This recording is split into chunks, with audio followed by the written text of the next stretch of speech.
Your brain is the most powerful weapon in the world. Once you put away your phones and your computers and all that we have nowadays, yeah, it's great. We're up to date.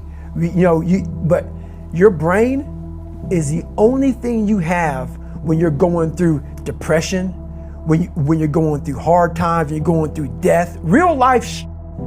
You can't Google that, man. You're alone. You're alone. You may have a shrink you're going to, you may have a best friend you're going to, but there's 24 hours in the day where you're alone in this brain, and your brain is talking to you in all kinds of ways, and it wants to control you and pull you in these different pockets. If you can't control your own brain and your brain controls you, you got to tell your brain where you want to go and how you want to go and how you want to get there. You got to control it. If not, it's over. What existed for me was, okay, man, how am I going to make this work? And all I knew back then was hard work. The only way anything gets accomplished. That's all I heard back in those days. You got to work hard. You got to work hard. I'm not getting I can't get this paragraph. I can't remember what the f***'s in this paragraph to pass this test to get in the military. Read again.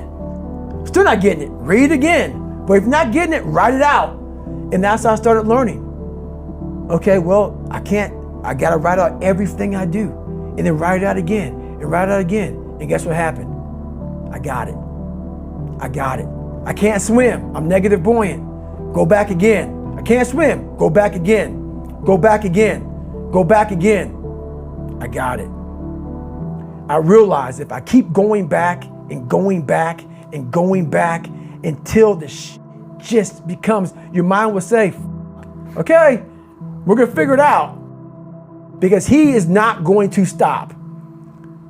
It's not like I'm going to try one more time. No, it's just like alarm clock goes off, boop, we're going back. I can't read right, we're going back. I gave myself no way out, and my mind realized that. They said, okay, we're going to adapt and overcome now. Like a lot of people say, trying hard. Your mind knows, man. It knows this guy's bull. Me, man, this guy's lying. There's no truth behind it. When I was in Navy SEAL training, people go, how were you there for 18 months? The program was only 6 months long. You were in 3 hell weeks in 1 year. No one's ever done that. How did you do that? I talk about the new norm. When I lived in a $7 a month place when I was growing up for a short period of time, I loved it.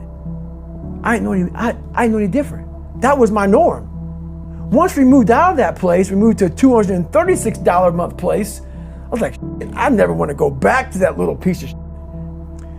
But if you go back to that $7 a month place and you realize this is where I live, this is all I got, your mind says, roger that, this is home. So when I was going through Navy SEAL training for 18 months and going back through all the hard parts over and over again, I told myself after the first time, I knew it was gonna be a long journey there.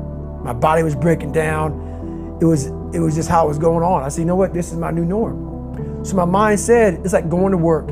Like you go to work, you put your suit and tie on. I go into suffering every day.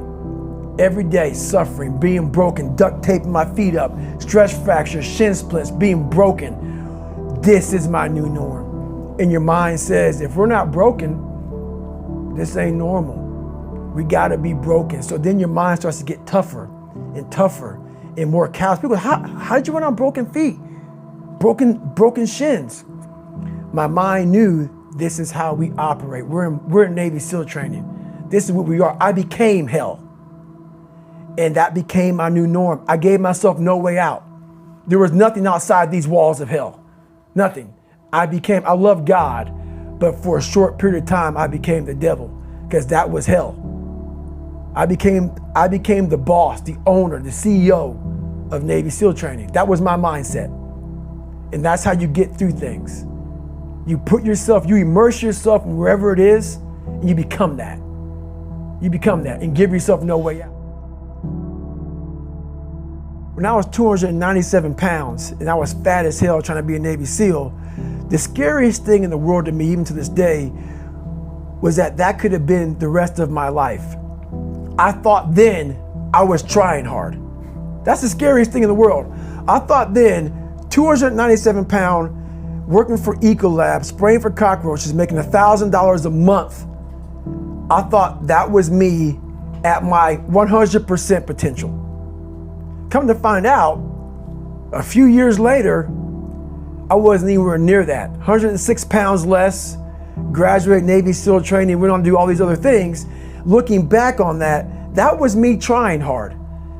That's why people gotta understand, what is in us, we have no idea until we start trying hard. And I mean really trying hard, where you're obsessed with, hey, this is my new norm. My new norm is that, wow, this isn't always fun.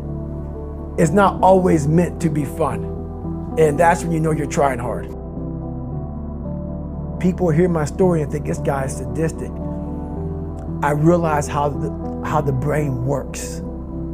I figured out how the brain works. I'm a scared kid, and that's what gives me so much power. I had no foundation, and I built this off of just researching the mind.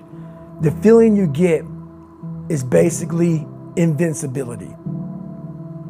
You realize that you can't do it all the time. When you need to do it, I know I can go to a place that I can live in. And when you know that you can run on broken legs and you can do certain things that a lot of people can do, but they're not willing to do, this power, this sympathetic nervous system of fight or flight, and you're fighting, it gives you this charge of energy of when you're sitting there at 3:30, 4 o'clock in the morning and you're duct taping your feet up because they're broken, and you're doing it by yourself, and you're going through arguably one of the hardest training in the world. And these guys, most of them are healthy, and you're going through it broken, and you're already at a disadvantage, but you're still there. You can feed into that and tap into that for a lot of power. But if you look at it, well, I'm broken, man. I'm not gonna make it. But if you look at it as, man, I'm broken and I'm still here. And I'm fighting, and I'm gonna find a way to get through this because I have no other place to go. It gives you a lot of power.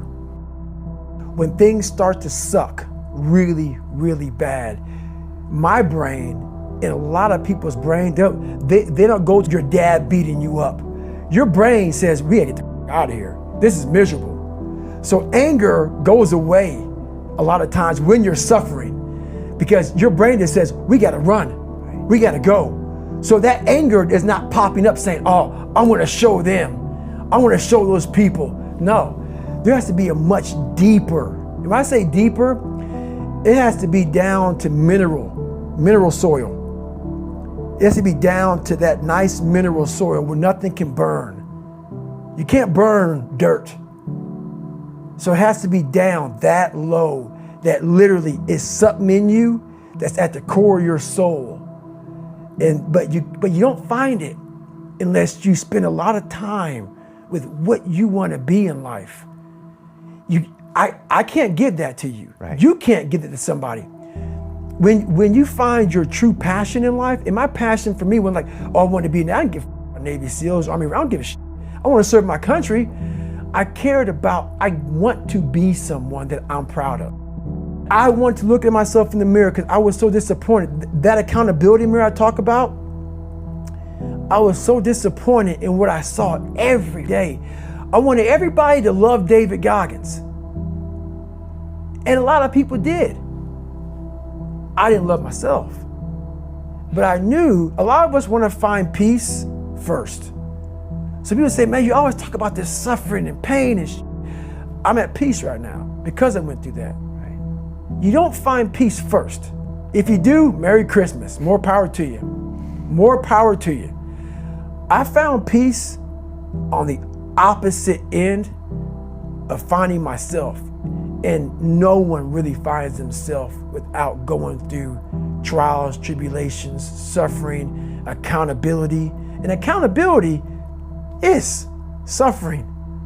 Being accountable every day for doing right for yourself, for the people next to you, it's miserable. It's hard. So, even the smallest details.